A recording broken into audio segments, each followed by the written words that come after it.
내 인생의 터닝 포인트. 네모난 작은 상자에서 하루를 시작한다. 이제 가장 많은 시간을 보내는 네모난 내 침대, 거실 한 구석을 차지하는 나의 네모난 작업실. 이제 낮과 밤이 바뀌어 늦은 아침을 시작한다. 발달장애인 특성상 매번 똑같은 시간에 눈을 뜨던 나의 아들도 이제 코로나의 세상에 익숙해져 가는 듯 눈을 뜨지 않는다. 처음 코로나 발생으로 인해 학생들을 가르치던 나의 생업이 끊기면서 강제 휴가 기간으로 들어갔다. 처음에는 한 달만 쉬면 되겠지. 그동안 휴가다 생각하고 못 해보았던 그림도 배워보고 한번 쉬어보자 라고 그 시간을 즐기려 했다. 하지만 그 상황은 기약 없이 흘러 2주 뒤, 또 2주 뒤, 기약 없이 미루어졌다. 지금도 내 마음속의 한 달만은 아직도 기약 없이 현재 진행형 중이다. 1차 코로나 휴강은 휴가 가는 기분으로 시작하여 점차 마음의 수렁으로 빠져 들어갔다. 한 달만 쉬면 되겠지로 시작한 휴강은 4달이 지나가면서 통장에 잔고가 보이기 시작했다. 통장의 잔고는 나의 몸과 마음을 어둠 속의 수렁으로 끌고 들어갔다.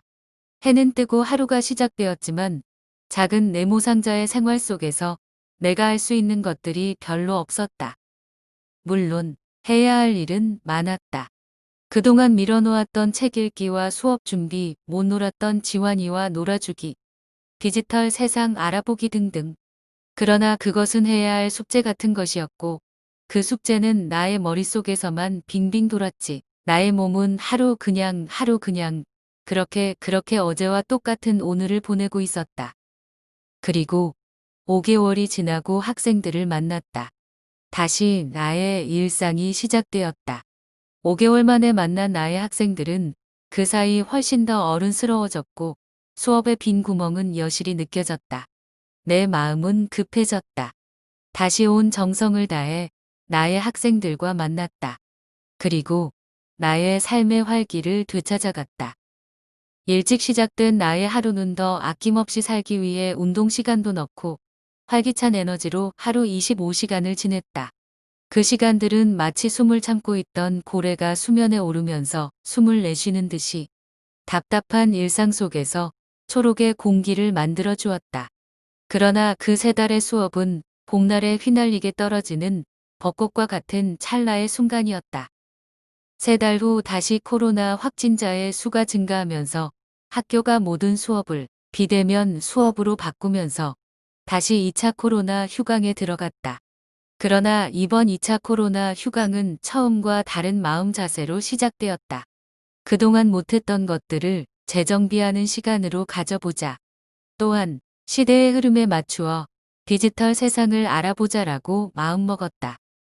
휴강이 시작되면서 시간과 일의 중요도에 따라 나의 일들을 나누어 보았고 생전해보지 않았던 영상을 제작해서 유튜브도 올려보았다.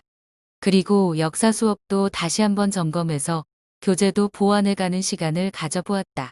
그리고 역사 수업도 다시 한번 점검해서 교재도 보완해가는 시간을 가져보았다. 1차 휴강 때와 다른 일상들을 살아가고 있지만 코로나의 상황은 불안하게 1차 코로나 휴강을 떠오르게 한다. 코로나의 세상은 2주 휴강으로 시작하여 다시 4주 휴강으로 향하고 있다. 1차 코로나 휴강처럼 기약 없이 고무줄 늘어지듯이 늘어지지 않기만을 바랄 뿐이다. 이런 생활 속에서 또 하루를 살아나가지만 여전히 가장 안타까운 것은 나의 아들 지환이의 세상이다. 지금 20살의 성인이 된 지환이는 발달 장애인으로 주간 보호센터에 다닌다. 처음 코로나 사태로 거의 한 달 동안은 전면 휴강으로 들어갔다. 집에 지환이랑 한 달 동안 있으면서 참 사람 같지 않은 생활을 해야 했다. 그렇게 긴 시간을 둘이 붙어서 아무 할 일 없이 버텨야 한다는 것은 쉬운 일이 아니었다. 특히 밖에 나가기를 좋아하는 활발한 지환이가 하루 종일 집에 있으려니 한 손에 연필을 쥐고 할 일 없이 왔다 갔다 하는 지환이를 보고 있으면 내 스스로도 답답증이 밀려왔다. 그런데도 지환이랑 같이 할 수 있는 일들이 참 많은데도 아무 할 일 없이 하루하루 흘려보냈다. 처음에는 내가 수업했던 것을 적용해서 지환이랑 몇 번 같이 놀아보았지만 희한하게 계속 이어지지 않았다. 또한 그림 그리기를 좋아하고 미술 도구로 놀고 있는 지환이랑 그림을 같이 그리려고 72색 색연필을 사서 같이 그림을 그려보았지만 그것도 며칠뿐이었다. 왜 나의 일에 있어서는 계획한 것을 못 이뤄 놓으면 불안해하면서도 지환이랑은 꾸준히 못해 나가는지 참 속상했다. 사실 이 일을 시작한 것도 지환이랑 정환이를 위해서 시작한 일이었는데 이 일을 본격적으로 시작하기 전에는 나의 생활 영순위는 지환이었다.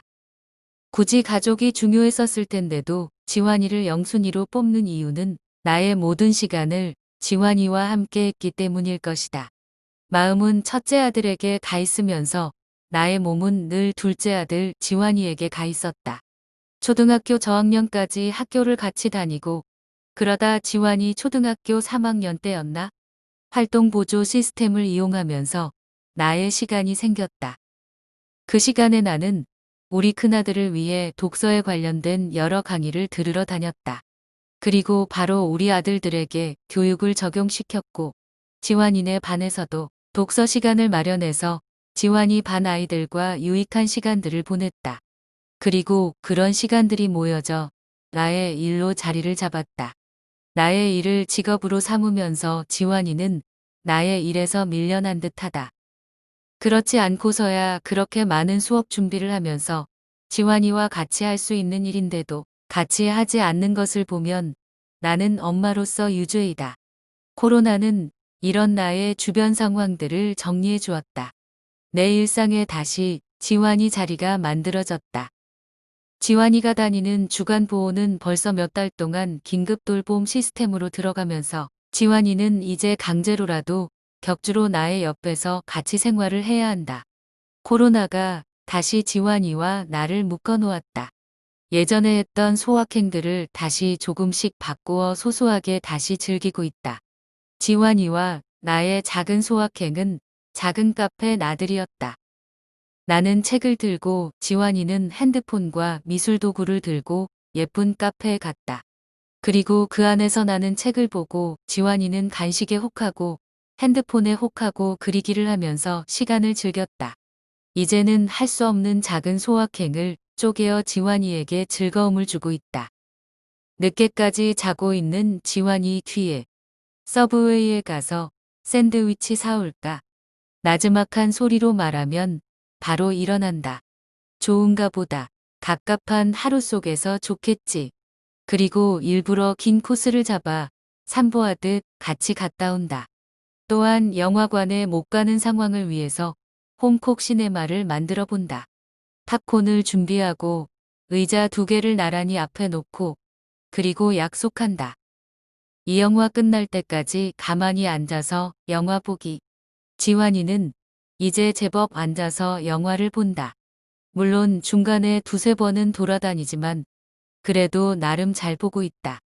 이런 지환이를 위해서 생활 속의 이벤트를 실천하려고 한다. 작은 일들을 정성을 들여 이벤트로 바꾸어 보려고 한다. 긴급 돌봄 시스템으로 격주로 가는 주간 보호는 이제 도시락을 준비해야 한다. 내일은 이런 도시락을 지환이가 좋아하는 김밥으로 준비해 보려고 한다. 그리고 지환이가 좋아하는 음료수를 넣고 마치 소풍을 보내듯이 피크닉 도시락을 준비하려고 한다. 또 어느 날은 똑같은 하루의 일상에서 지환이가 좋아하는 달달한 케이크를 사러 빵집에도 둘러보고 아주 사소한 이유를 들어 지환이를 축하해 주어야겠다. 한 가지에 집중하는 나의 성격 때문에 많은 시간들이 나의 일에 집중되어 있었다. 요즘은 이런 나의 일들이 과연 무엇을 위한 것인지 생각해 본다. 물론 아직도 내 일에 대한 욕심도 있고 그 일을 할 때 많은 행복감과 에너지를 얻고 있지만 역시나 나에게 가장 중요한 것은 가족이다. 이제 인생의 순위를 바꾸어 보려고 한다. 내 2순위인 나의 일에도 변화가 왔다. 15년 넘게 아이들을 만나면서 일에 대한 보람도 느끼고 아이들에게 많은 에너지를 얻었다. 이런 아이들을 보면서 욕심도 내보고 새로운 도전도 해보았다. 최고로 잘 가르치고 싶은 선생님으로 기억되기보다도 이제는 조금 다른 아이들을 좀 더 많이 만나고 싶다는 새로운 도전이 생긴다. 나의 수업이 책에 관련된 수업이다 보니 어릴 때부터 많은 격차가 있는 분야이다. 더군다나 이제는 수업을 하는 연령층도 많이 내려가 6살부터 시작하는 경향도 있다. 6, 7살 학생인데도 책을 보는 자세가 벌써 격차를 느낀다. 그래서 그런지 많은 아이들이 책과 관련된 수업을 많이 받았으면 하는 마음이 생긴다. 그리고 또 하나 아쉬운 점은 바로 우리 장애 학생들, 교육 분야에서 소외된 분야가 바로 독서 분야인 것 같다. 주의력, 집중력이 부족한 학생들이고 정적인 활동이다 보니 장애 아이들이 책을 다루는 수업은 흔하지 않다. 그러다 몇 년 전부터 함께 가는 노원장애인 부모회 회장님의 권유로 노원구청 마을이학교다 수업을 계기로 경계성 학생들과 만나 독서 수업을 시작했다. 처음 책을 읽고 흥미 위주로 만들기와 짧은 글로 시작된 수업이 3년이 넘어가면서 이제 토론을 할 정도로 학생들이 성장해 갔다. 그리고 종합사회복지관에서도 7세 장애 아동들과 책을 가지고 하는 통합 수업도 진행하고 있다. 물론 아쉽게도 코로나로 인해 이 모든 수업이 지금은 중단된 상황이지만 앞으로 나의 마음에 눈이 콕 하고 찍은 분야가 바로 이 분야이다. 한 곳을 주구장창 파는 성격이기 때문에 다시 해야 할 큰 숙제가 늘었다. 언택트, 생계재난, 디지털 세상, 경영 파산, 재택근무, 코로나 블루. 정신없이 쏟아져 나오는 단어들 속에 처음에는 방황하고 내가 모르는 세상에 대한 무력감으로 아무것도 할 수 없었던 상황이지만 이제는 서서히 정신을 차리고 있다. 코로나의 세상은 45년 넘게 살아온 나의 세상을 바꾸어 놓은 것은 확실하다. 그 상황 속에서 나는 이제 나의 삶의 가장 중요한 순번을 정하고 내 인생의 방향도 바꿔 다시 도약하려고 하고 있다. 나의 생활은 코로나가 심플하게 바꾸어 놓았고 바뀐 생활 속에서 나의 삶을 이어가기 위해서 영상을 만들어 유튜브에 올리기도 하고 네이버 카페도 정리를 해본다. 한 점 한 점의 하루의 점이 내일의 선이 되어 오늘의 하루처럼 내일도 하루를 살아가게 될 것이다. 2020년 9월 10일 내 인생의 뒤를 돌아보다.